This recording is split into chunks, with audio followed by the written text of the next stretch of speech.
Doncs arribem per fi a Figueres i jo recordo aquell viatge que m'ho vaig passar fatal perquè capigués més gent amb el camió, tothom anava dret, jo clar era petiteta i jo només veia cames i jo m'ofegava. Quan vam arribar a Figueres, el pare ens va deixar i se'n va tornar al front, perquè la consigna llavors s'havia de resistir.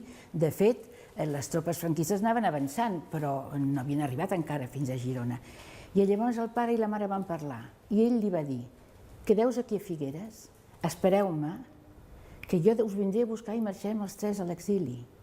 Però si esteu en perill, no m'espereu. Agafeu ja la carretera i aneu cap a França. Diu, això sí, jo m'agradaria que agaféssiu la carretera principal, la que va de Figueres a la Jonquera, perquè em serà molt més fàcil trobar-vos després. I així el pare va marxar i ens vam quedar. I jo recordo que estàvem en un lloc amb molta gent, suposo que ens haurien acollit en algun centre, i quan sentíem les sirenes anàvem corrents al refugi, sempre al mateix refugi.